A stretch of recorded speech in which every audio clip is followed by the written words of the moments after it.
Greetings everyone, this is Rashi Gaur, your very own astrology, numerology, vastu and feng shui expert, simplifying Vedic knowledge for you.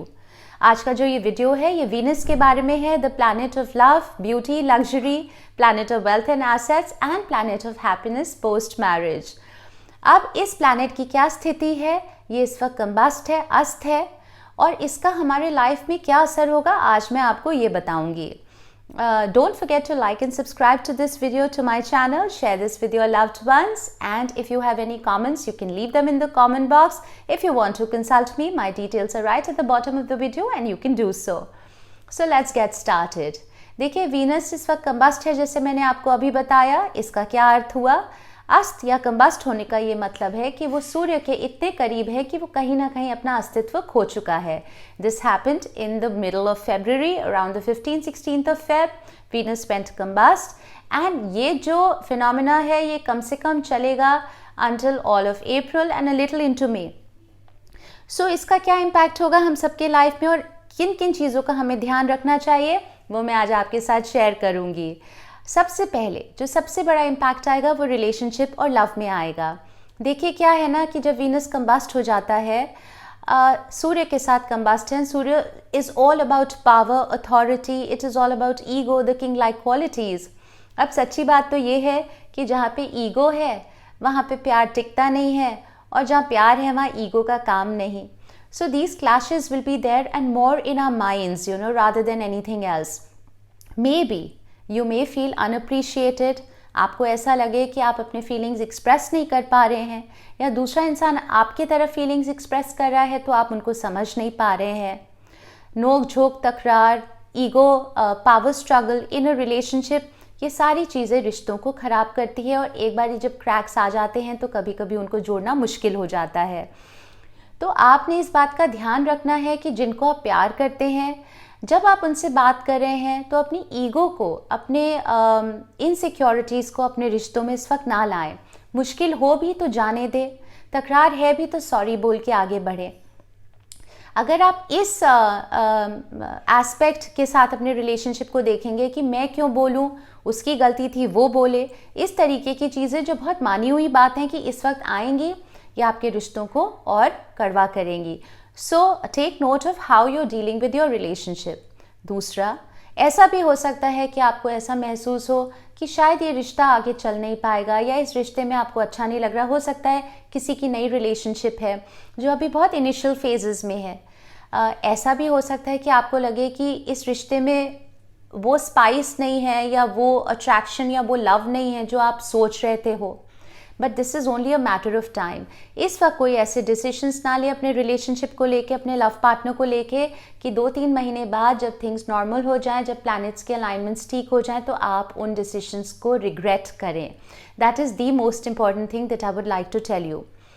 दूसरा क्या होगा, around mid मार्च जो Venus है वो exalted होगा। Exalted means it will go in a राशि where it is happiest, you know, where it is joyous, where it wants to express itself. And at that time, Venus would want to express its love, its beauty, its luxuries, and all of those things that Venus is known for. You will have those desires. But वही same desires जो Venus आपको चाहेगा कि आप express करें, वही same desires आके ख़त्म होंगे सूर्य के साथ। तो क्या होगा, especially from mid-March onwards, you will feel that there's a need, a void for love, that you want love, you want that appreciation, you want that respect, और कहीं ना कहीं वो आपके रिश्तों में lack कर रही है, and this will lead to more frustrations. Perhaps you would want to attract that energy or fill that void by doing more things which are related to Venus, which is entering into meaningless relationships, going and shopping for things that you don't need, spending on luxurious items that are absolutely avoidable at this point of time, but हो सकता है आप अपने आप को रोक ना पाए।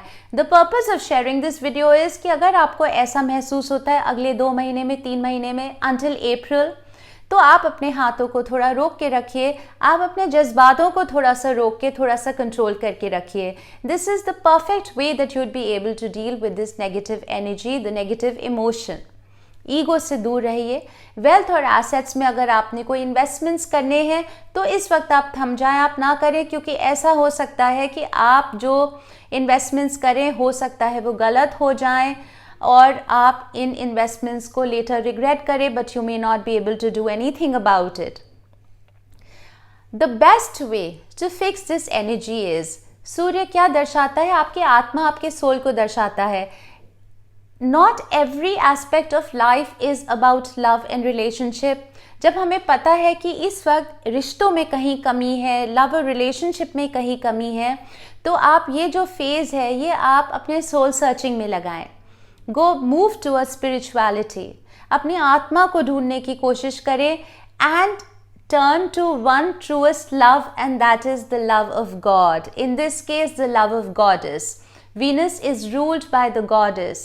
So embrace the energies of Goddess. Any goddess that rocks your boat, be it Goddess Durga, Saraswati, Ma Lakshmi, Ma Kali, any goddess that you connect to, आप उनके energies को embrace करें and turn more towards spirituality. This will help you balance out the negative energies of Venus. Most importantly, अगर कुछ दान पुण्य आपने करने हैं तो उन बच्चियों के तरफ करें जो इतने ज़्यादा the little girls who might need your help. आप किसी की एजुकेशन स्पॉन्सर कर दें, किसी के कपड़े स्पॉन्सर कर दें। Move towards things which are related to दान पुण्य, which is related to spirituality. And don't forget that Venus also represents the women in your life. Whether it's your wife, your girlfriend, whether it's your daughter, your sister, your mother, women are the Venus energy. So learn to respect women around you. आप जितना उनको इज्जत देंगे, जितना आप उनको प्यार देंगे, जितना मोहब्बत देंगे, जितना आप उनको उस तरीके से ट्रीट करेंगे जैसे गॉडेस को ट्रीट करना चाहिए, उतनी ही आपकी वीनस की एनर्जी स्ट्रांग होगी। So try and bring this balance between spirituality, between respect for women, and whether you're a man or a woman. Know one thing, that right now ego is the mother of all mess ups. तो ego को आप दूर रखिए और कोई भी decisions लेने के पहले थोड़ा सा रुक जाएं, थोड़ा संभल जाएं. Things will get better soon and life will be back to normal. I'm hoping that, and I'm hoping that not just for myself, for all of you as well. Until next time.